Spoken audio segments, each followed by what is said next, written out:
Ottawa is the greatest riding in the country. When I say that here in Etobicoke, I usually get a better response to people in front of me than I do behind me. And I think that remains the case today.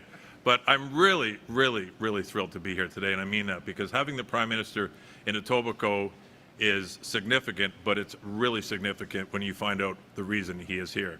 So welcome, Prime Minister, and thank you for joining us today. Look, being the Member of Parliament here is a great privilege. It's a great privilege because it's a community I've lived in for over 50 years. I grew up here. I'm proud to represent it now. And there is so much positive activity in this community that I get to be a part of. My voice in Ottawa is to speak for the community members in this riding. My voice in Ottawa is to speak for the businesses in this riding. And my voice is to go to Ottawa and tell everybody how great this riding is. Effectively, what some members of Parliament's responsibility is, you're the bragger-in-chief for your community. And here in Etobicoke, I have lots to brag about. And standing here in the Ontario Food Terminal is a shining example of that, because the Ontario Food Terminal, let me put it in perspective, in my perspective. I have a lot of colleagues from rural Canada, and they will ask me regularly, what do you know about agriculture? What do you know about farming? What do you know about feeding Canadians? I said, let me tell you about the food terminal. I probably, in 32 acres in my riding, I feed more Canadians than most rural ridings in this country. And it's something I'm incredibly proud of. When I drive by here day in and day out, I think of all of the food, all of the produce, all of the flowers that are generated from this facility. If you drive around the GTA or the Greater Toronto Area or beyond, people's plates are filled with fruits and vegetables, their gardens are with flowers, and they came from the Ontario Food Terminal. And it all came from farms in surrounding area. If you go up north of Toronto, southwestern Ontario, and some of those great suppliers are here today. I see a lot of friends in this room who I'm so proud to represent and support, and I want to thank all of you too. But the reason we're here, and the reason the Prime Minister is here, is I'm going to invite Minister Heath MacDonald to join us in a moment, and his Parliamentary Secretary, my colleague Sophie Chattel, is with us as well, and I'm really pleased that she's here. Shortly after the Prime Minister asked Minister MacDonald to take on the agricultural portfolio, I said to him, you got to come to the Ontario Food Terminal. I only said it once, and a few weeks later he walked by me in House of Commons. He said, I'm coming to the food terminal. And he came here just a couple of months ago. We did a tour of this great facility with many of you who are here today, and he had the same reaction that I do every time I come, and everybody else does when they come through this facility. And he recognized that, and in a time when food prices are rising, that this place was ahead of its time. Because what it does for Ontarians and what it does for people across this country is remarkable. It puts food on their plates. And as much as I've talked about Ontario, Minister MacDonald is from Prince Edward Island, and he couldn't resist pointing out to me that there's a pallet of potatoes from Prince Edward Island right over there. So, Minister MacDonald, I just want to say how much I appreciate you making this happen, how much I appreciate you coming here today, and how much I know everybody here appreciates it as well. So, Minister MacDonald.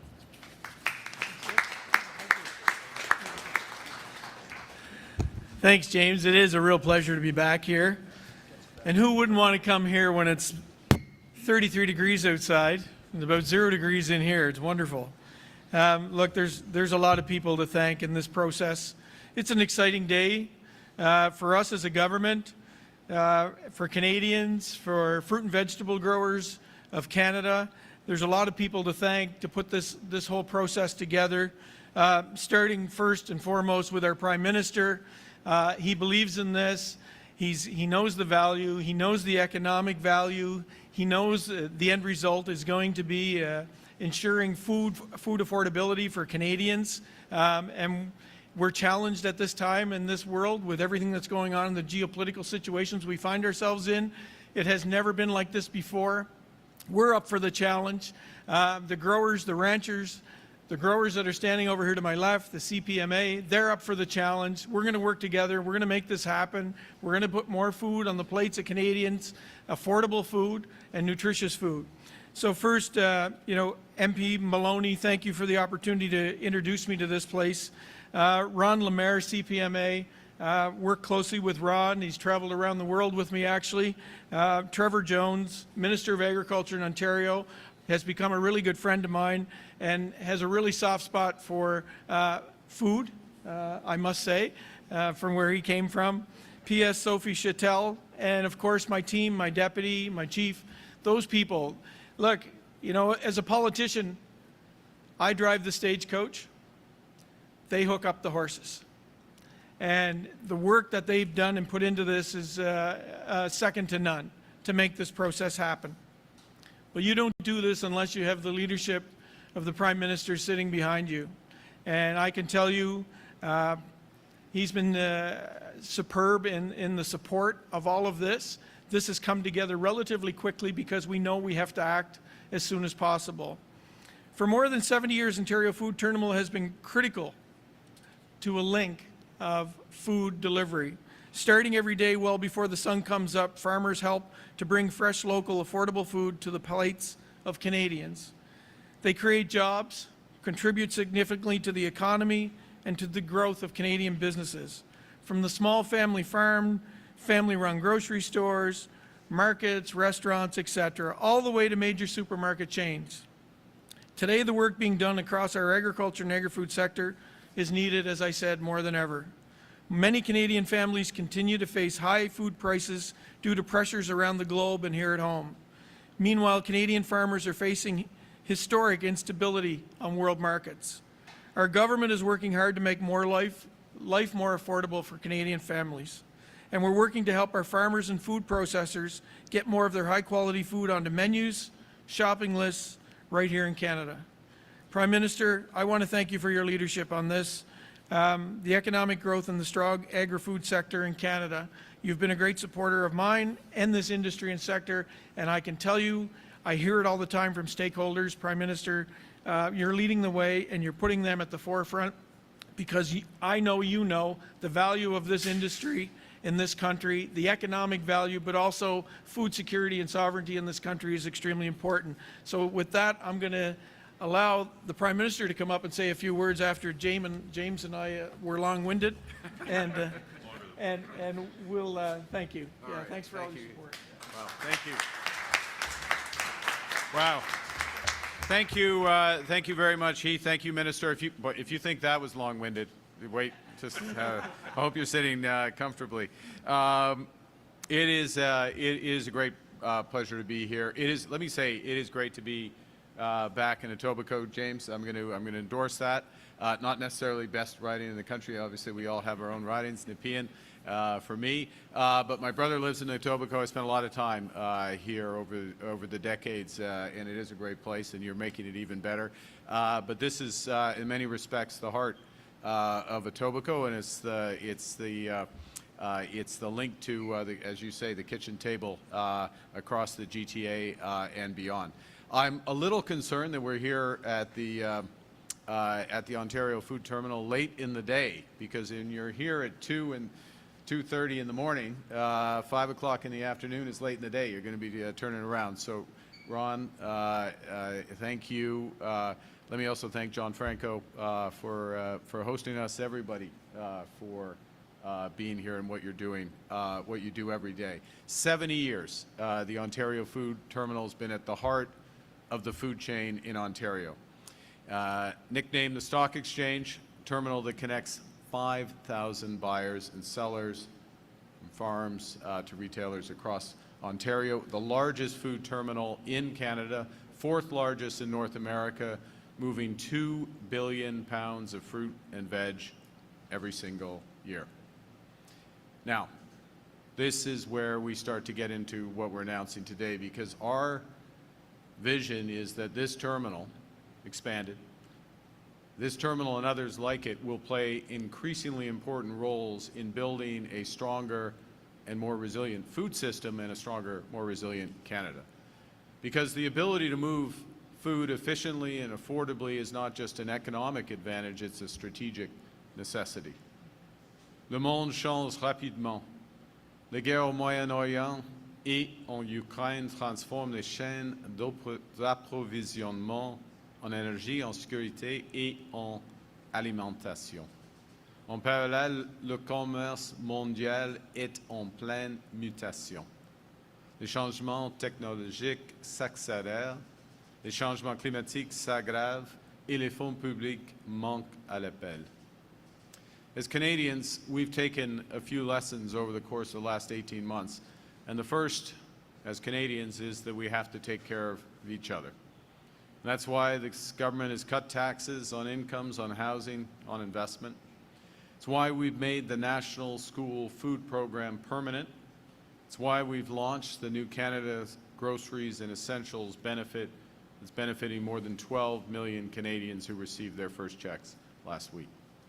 And it's why we're managing the nation's finances so that we can reinforce vital social programs, health care, child care, dental care, pharmacare. But the other thing we've taken from the events of the last year and a half is that we can give ourselves far more than others could ever take away. And that's why we're building a stronger, a more resilient, and a more independent Canadian economy. Par exemple, grâce à notre nouvelle stratégie en matière d'IA, l'IA pour tous, nous construisons des centres de données qui vont nous permettre de renforcer notre souveraineté numérique. Grâce à notre stratégie industrielle de défense, nous privilégions les fournisseurs et les matériaux canadiens pour rebâtir les forces armées canadiennes et de réduire notre dépendance à l'égard des fournisseurs étrangers. Et grâce au bureau des grands projets et à notre stratégie d'électrification, nous renforçons notre capacité de production d'électricité propre, abordable et fiable pour être moins vulnérable à l'instabilité des marchés mondiaux. So all of those things, ways of building our strength at home. But the core is to move from reliance to resilience, because a country that can't feed itself or fuel itself or defend itself isn't truly sovereign.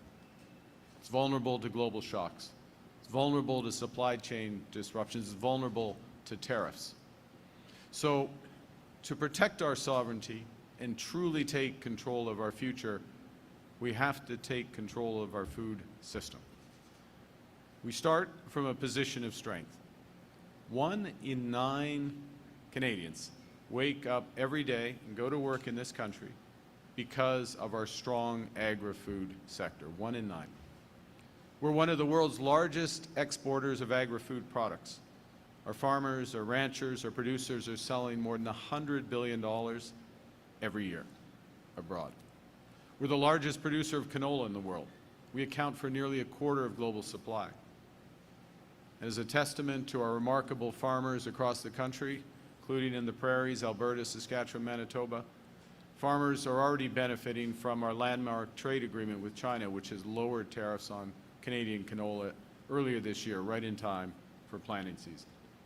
We're one of the world's top wheat exporters, accounting for roughly 40% as well of global lentil exporters. We're big in pulses. Point is, we are an agricultural superpower, yet for most Canadians, it doesn't feel like that at the checkout counter. Grocery prices are up nearly 35% since 2019. And today, the average Canadian family spends about $10,000 a year on groceries, more than $800 a month.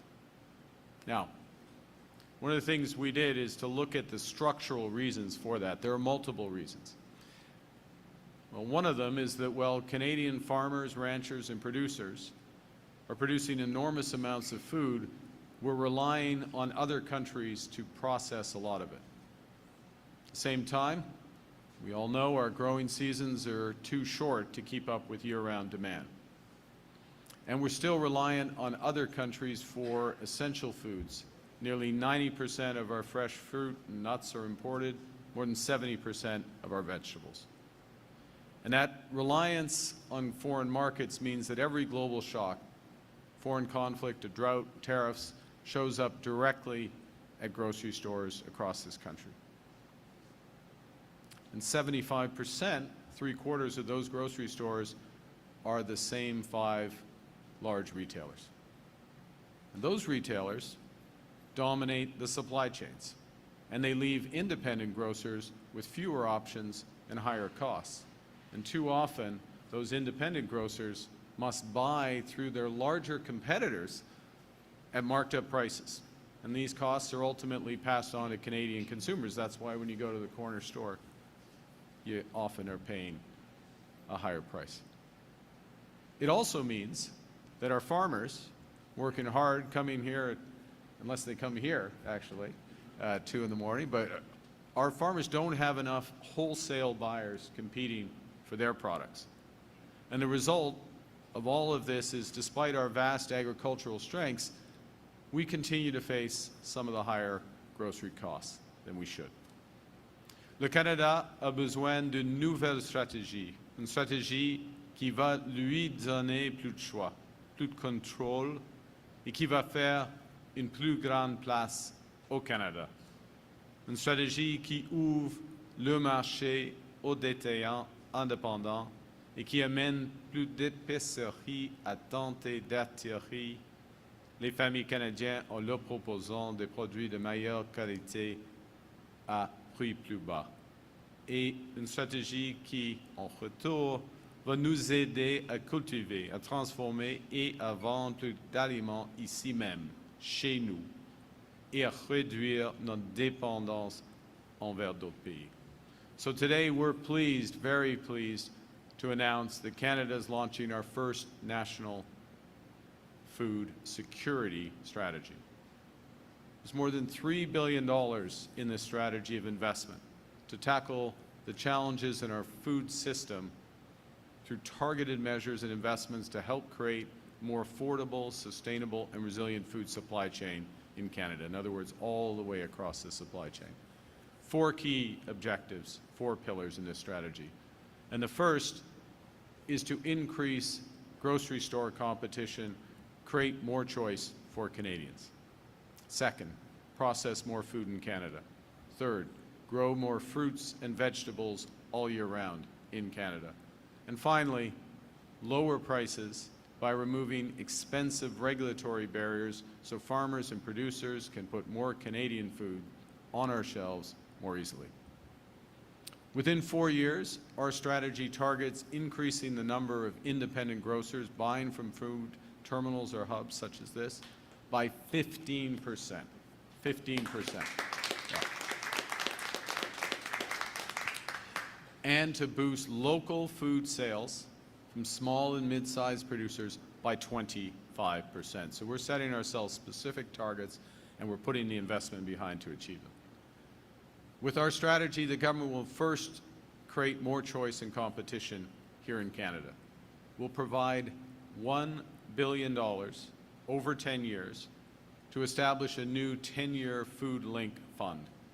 Starting right here at the Ontario Food Terminal, this fund will expand existing food terminals and start construction on 2 new ones by the end of 2028. And may I just, I should take a moment, Minister Jones, Trevor Jones of Ontario, and the partnership with Ontario in aspects of this will be essential. And thank you for your leadership on that and that of Premier Ford.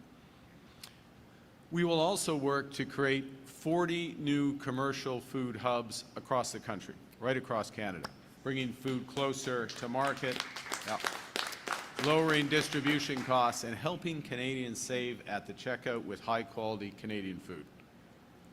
And we're going to make sure that there's competition in the sector. We're going to give the Competition Bureau more resources to identify, prevent, and combat unfair business practices. For consumers, we're going to crack down on surveillance pricing. We're amending privacy legislation to protect consumer data, your data, so companies can no longer use it to charge you higher prices. The second big thing is boosting domestic food production right across the country. Because for decades, we've been paying other countries to convert what we already have into what we need. I'll use Thailand as an example. Great place to go and visit. We love Thailand. 70% of what we ship there, our wheat, our soybeans, our peas, is processed in Thailand and then re-exported in global markets, sometimes back to ourselves. In effect, we're spending hundreds of millions of dollars to send our food elsewhere for processing that could be done at home. So to help Canadian businesses grow, produce, and process more food in Canada, we're launching another $1 billion fund through Farm Credit Canada.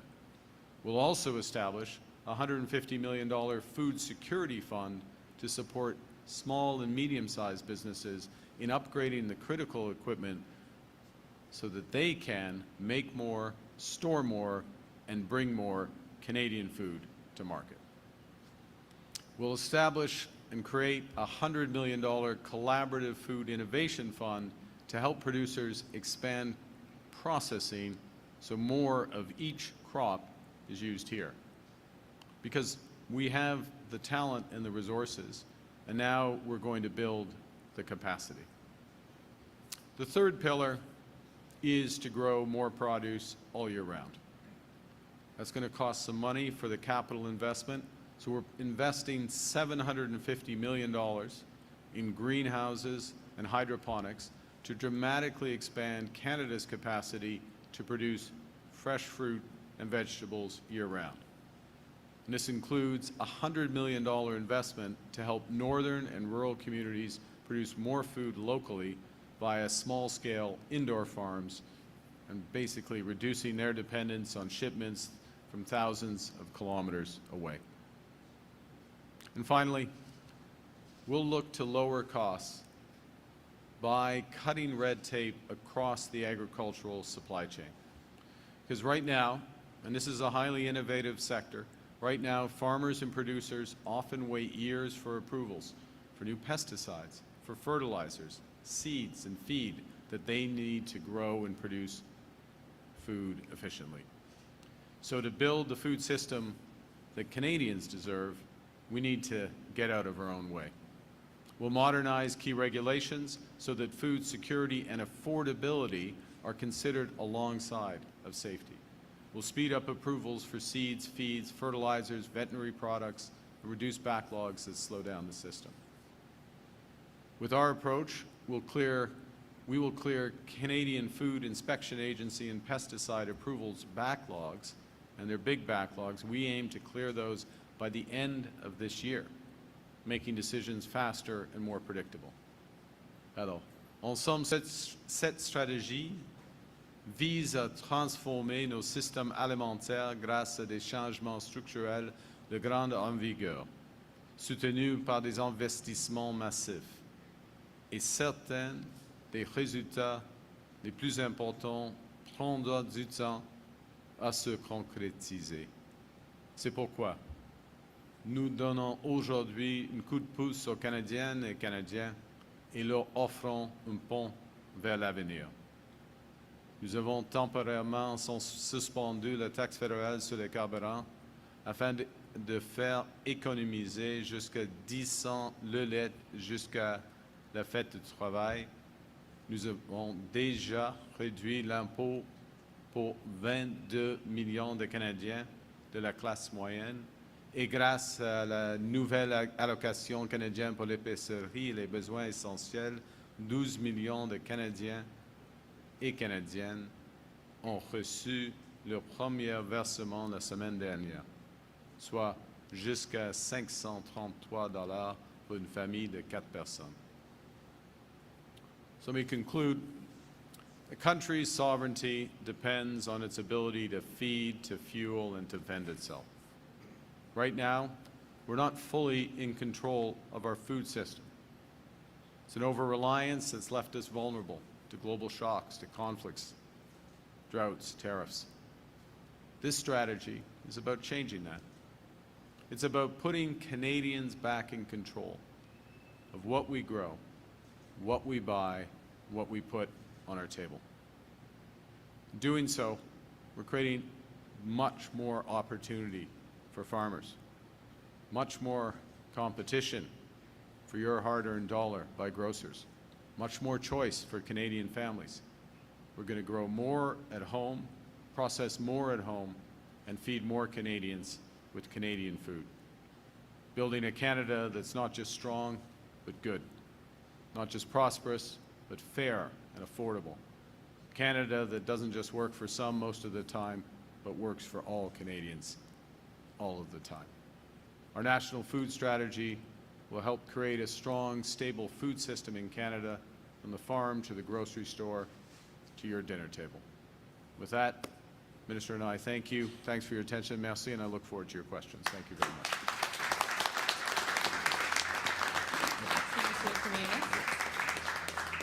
We'll now turn to the first question. Premier Christian.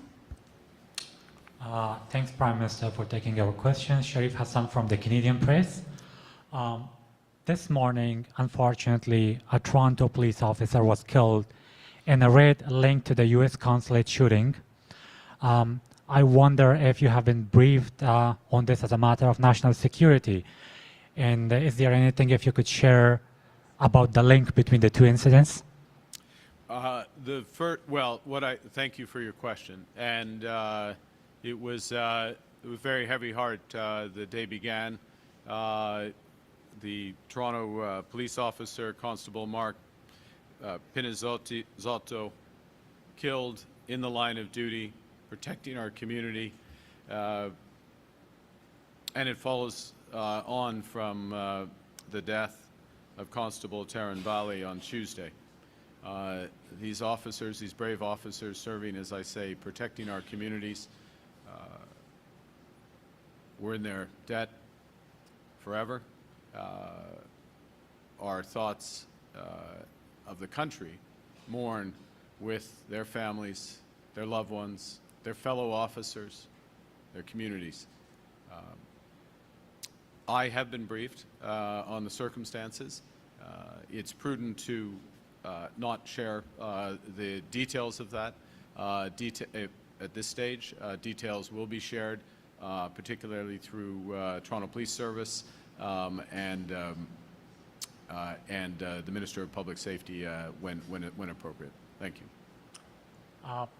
I have a second question about today's announcement. Prime Minister, let me find my question. Given the strategy that you announced today is aimed at long-term industry changes, how soon can Canadians expect to see more fresh food at lower prices? Thank you for that incredibly important framing of this. So the first is we recognize the pressure that Canadians are under. It's why we've cut taxes for 22 million Canadians. It's why the grocery is an essential benefit, which this year will lead to up to $1,890 for a family of four, those who most need it, but touching 12 million Canadians. That's why we put that in place. Other measures on fuel prices, etc. So that's why we've done it, because these structural changes, these deep structural changes, will take some time. We'll start to see some of the benefits flow through on, for example, clearing the backlogs on some of the red tape. That will help. Expanding, reinforcing this facility, building new facilities will take time, but you'll quickly see the impact of that. And one of the things, once it happens, one of the key things is sending the clear message to the growers that the market for them is expanding. Sending the clear message to the retailers, the small retailers, that they're going to have more options and more capacity and be able to pass that through. So that starts to layer in over the next few years in terms of those impacts. And if I may finish just on this is something this government feels very, very deeply about. If we only spend our time on the immediate, then we will find ourselves consistently with these challenges over time. The next time there are foreign wars, the next time there's trade strife, there's droughts elsewhere, and we have these impacts. So we need to make these structural changes, provide the bridge for Canadians who are under pressure right now through tax reductions, through benefits and others, in order to bridge over to that. This is a government that does multiple things at the same time, the strategic and the immediate. Thank you. Thank you. Next question. Hello, Nathaniel Dove from Global News. Prime Minister, the Windsor-Detroit Bridge Authority said that Canada and the U.S. agreed to postpone opening that bridge so that both sides could resolve outstanding issues. Why did Canada agree to that, and what are the outstanding issues for this country? Thanks for the question. Well, at the request of the United States, we agreed to delay the opening and take the necessary time to resolve outstanding issues. There's a few issues that have been raised, and this is a collaborative approach. As I said yesterday, there's not great drama here. We're going to work through some issues that have come up. And, you know, for a bridge that is going to be in place and serve Canadians, Americans, others for decades, a question of a few weeks is time well spent. But I can push you on that. What specifically are those issues that you're delaying? We'll work, I mean, there's some things that have been raised, a series of technical aspects, which we'll work through with the United States. Thank you. Next question. En français, c'est la même question, en effet. Oui.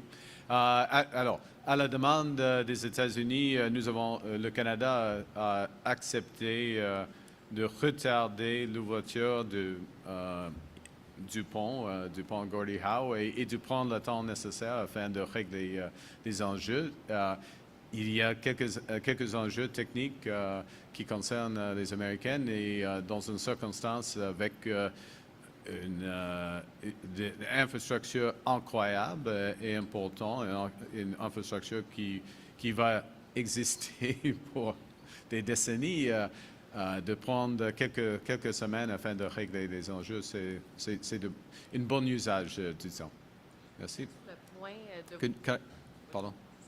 Vous êtes sur le point de quitter pour aller au G7. Oui. Avez-vous l'intention de rencontrer le président Trump en tête-à-tête et pensez-vous que ça pourrait aider à relancer, beaucoup, à relancer les négociations commerciales? Oui, ouais, vous avez raison. Ce soir, j'irai à Paris afin d'avoir une tête-à-tête, une bilatérale avec M. le Président Macron afin de mieux préparer le G7. Il est le président du G7, en fait. Et la semaine prochaine, il y aura la réunion actuelle, la réunion propre. Oui, ce sera une occasion d'avoir des discussions avec M. le Président Trump sur plusieurs sujets, y compris la commerce. Ce qui est important, il y aura une réunion entre M. Leblanc, notre ministre, dans ce contexte de commerce par rapport aux États-Unis, et son homologue, l'ambassadeur Greer. Et notre négociatrice en chef, Mme Charette, va être là. Alors, il y a des discussions spécifiques entre les dirigeants sur ce dossier commercial, et j'aurai des conversations, oui, avec M. le Président Trump sur plusieurs sujets. Est-ce que c'est possible, à votre avis, dans ce type d'événement-là, de discuter ouvertement avec M. Trump sans qu'il monopolise toute l'attention? C'est difficile de vous Pas clair, entendre. je vais répéter dans le micro. Oui. Est-ce que c'est possible, à votre avis, dans ce type d'événement-là, de discuter ouvertement avec M. Trump sans qu'il monopolise toute l'attention?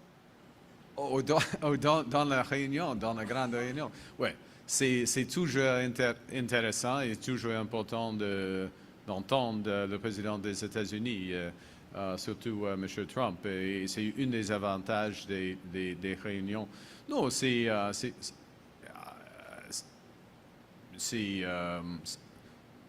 par exemple, à Kananaskis, au G7, où j'étais le président, on a eu plusieurs discussions avec lui, bien sûr, et tout le monde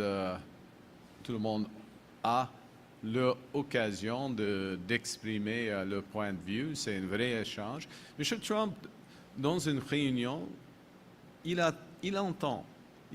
Il écoute en même temps qu'il parle. Oui, c'est vrai. Dans les réunions privées, c'est un vrai échange avec lui. Alors, ce sera utile. J'ai hâte de lui voir. À Evian. Merci. Prochaine question. Can we translate that in Question? English? You want that summarized in English? To your second question, which was, look, the president, I'll summarize it as this, which is President Trump in meeting settings. Of course, we want to know his perspective. One always wants to know the perspective of the President of the United States. But in meetings, these are real exchanges. That was the case in Kananaskis. It's been the case in APEC and ASEAN and other meetings I've been with him. He he listens as well as speaks, and so these are real exchanges. And certainly, the G7 is taking place at a critical time for the world, geopolitically, geostrategically, given the wars that are ongoing, plus economically, and a host of issues, present and future, including the future of AI. Thank you. Hi there, Prime Minister. I'm Diane Campbell with CBC News. Yes. I do have a couple questions about the bridge, if you don't mind. My question to you is that state Republicans in Michigan are saying that they want to get half the tolls as soon as the bridge opens. Is that on the table? Look, Canada paid for the bridge. We ensured that half of the construction work and the activity associated with it was shared with Michigan, and the benefits, of course, of the bridge will be shared by all. And a yes or no question. Do you believe that... There are no yes or no questions. Sorry. Do you believe that the situation with the bridge is a way for Trump to pressure Canada in negotiations? No, look, the issues that have been raised by the U.S. Administration as a whole, and are being addressed. We have not had a direct conversation, President and I, about this issue. So I wouldn't, as I said a moment ago, and I said yesterday, this is not a big drama. We're working through. You take time to get things right. It's a major binational project, and we want to launch it in the right way, in a collaborative way, and those are the discussions we're having. There are separate discussions, the previous question related to CUSMA and our trade side, which are ongoing. We made some progress last week in Washington. Minister LeBlanc did on some technical issues. There's a meeting next week at the G7, him and his counterpart, Ambassador Greer, with our chief negotiator, Janice Charette, and we look to continue to move forward on those fronts. But I would distinguish the two. You know, the Canadian-American relationship, there are always countless issues between us, from the security side to specific infrastructure to the trade side. Thank you. Next question. En français, il n'y a pas nécessairement un lien entre les deux. Les discussions techniques sur le pont, il n'y a pas de drame, OK, là. Et puis, des discussions commerciales en ce qui concerne l'ASEAN. Bon. Monsieur? Sir? Prime Minister, Stuart Lewis from the National Post. Just to put a fine point on, do you expect your government to obtain that renewal of CUSMA? And if not, how do you think your government will handle annual reviews and all the uncertainty that would go along with that? Yeah, well, look, thank you. Well, let me take your question and use it as an opportunity just to, I'm sure you know this, but maybe not everyone watching knows this, which is that the structure of CUSMA is that there was built into it a review, as you know, and a review around the July 1st date. That creates the possibility to extend the timeline so that it would run for another 16 years. If a decision isn't taken, then it has 10 years left to run on that deal. But at any point subsequently, a decision can be taken to make that extension. So the non-renewal doesn't necessarily, I mean, it doesn't take away the possibility or even the probability of an extension when there is a meeting of minds on the structure. Okay, so that's a very important point here. The second is, I'll just make the observation that the way the United States is approaching this is to look for, within the structure of CUSMA, bilateral deals with Canada, separate Canada and Mexico. By the way, we're looking for a bilateral deal with Mexico as well, and we'll work forward on that. But there would be some commonalities that are retained as part of CUSMA's extension. So look, there's issues. We all know that. We're working through a number of them. We've got a lot more work to do, and we'll continue to work on it. Just following up on that, what's your response to Ambassador Hoekstra's comments about, make President Trump a good offer? You know, this comment that he made, I think, this morning. Well, we have engaged, and I have engaged with the president on some good offers, and it's a negotiation, and we'll continue to have these discussions. What the government is going to do is serve Canadians, and we are going to get a deal that's right for Canadians. We understand the U.S. has changed its trade policy, its orientation. There are some specific issues that needed to be ironed out on both sides of the border, and we're working through doing that. We think there's tremendous advantage in certain sectors to keep an integrated market. That's true for 85% of our trade, as you know, which is still tariff-free. But we think across autos, forestry, steel, aluminum, that those opportunities exist. But we've got work to do to convince the U.S. side of that. Mexico is in exactly the same place, slightly different issues, but the same challenge, if I can put it that way, in terms of ensuring that the benefits of integrated North American market are realized. Thank you. Okay. Next question. Yep. Thanks. Thank you, Prime Minister. Jenna Olson, CBC News. You mentioned that the new food security strategy would feature a crackdown on surveillance pricing. Yeah. What would that look like? Well, thank you for that. This is an important thing because we signaled last week with our AI strategy. It's one of the reasons I made a reference to the AI strategy, because one thing we will be doing with that is updating the privacy legislation, the federal privacy legislation, and effectively we made the commitment in the AI strategy that we're going to protect your privacy, your children, and your data. And this is part of protecting your data and how your data is used. And surveillance pricing is an example of using data in a way that can be adverse to the interests of Canadians. And so whereas consumer protection, to get constitutional about it, is a provincial responsibility, privacy and the regulations and the laws around privacy, a federal responsibility. So that's how we will do it. We will, the House is still, Parliament is still in session, and at the appropriate time, ideally before the end of the month, we will be tabling legislation to that effect. It will have other aspects in the legislation, but it will have this impact. Yeah. Thank you. Just one more.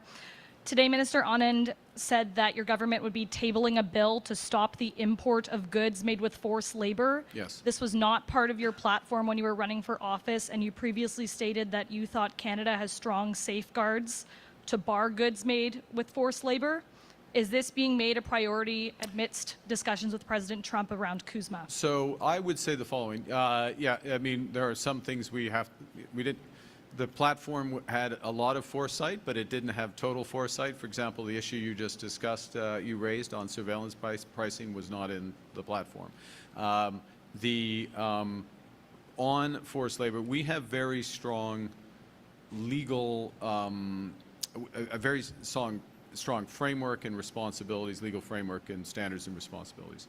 We've been less effective, once coming into government, at least in my view, we've been less effective in fully enforcing those, and some of that relates to how the responsibilities are structured legally. Some of it relates to resources. So, for example, I'll give you an example, which was a decision we made a few months ago, is we eliminated something called the CORE, which was an ombudsman role, which was partly to enforce on forced labor, but that role had only had one investigation in 7 years. And so we looked at this as a government. Part of government is to look at things and see whether or not they're effective and try to improve it. So the legislation that Minister Anand is referring to and the steps that we would take around that are part of just being more effective in what we're implementing.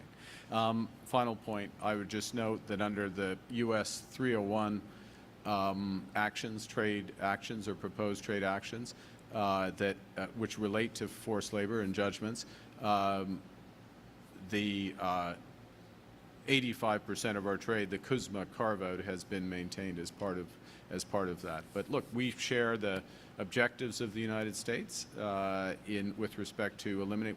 Canadians don't want goods, services that are the product of forced labor or child labor, so we're going to take additional steps to make sure that's the case. Thank you. Thank Next you. question. Hi. Thank you, Prime Minister. Irab Chakır with Turkish Voice of Canada. Finnish President Stubb recently put Canada and Turkey in a very interesting sentence together when he spoke about Europe's strategic future. He suggested Europe should think much bigger, including Canada and Turkey in the same sentence. Now that Canada and Turkey are launching exploratory free trade talks and the air transport agreement being expanded, is Turkey becoming an increasingly important strategic partner to Canada? Is Turkey a part of your value-based realism?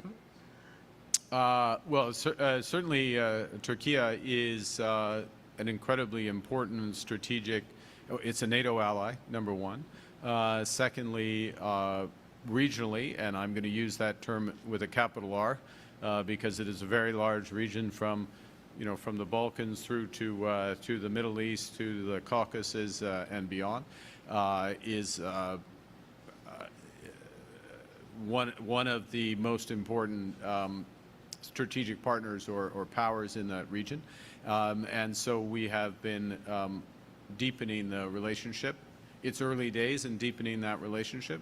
I will be in Turkey, as you know, next month for the NATO summit, and possibly again, or likely again, later in the year. And so we're in a process of scoping out the deepening of that relationship, yes. And following up on your approach to Turkey, actually, because we have time, a question for that. Tomorrow is the response deadline for the parliamentary petition presented by Liberal MP Sima Akan, which calls for extending work permits for over 7,000 Turkish earthquake survivors here in Canada. Will your government commit to extending these temporary measures to provide these tax-paying, grocery shopping families with clarity and fairness before their permit expires? I will look at it. I have 24 hours to make a decision on it. It's not something that was immediately on my radar, but thank you for the question and bringing it to my attention. Thank you. Thank you. That concludes today's press conference. That concluded la conférence de presse. C'est tout. Merci. All right, there you go. Thank you. Thank you all. Thanks for coming.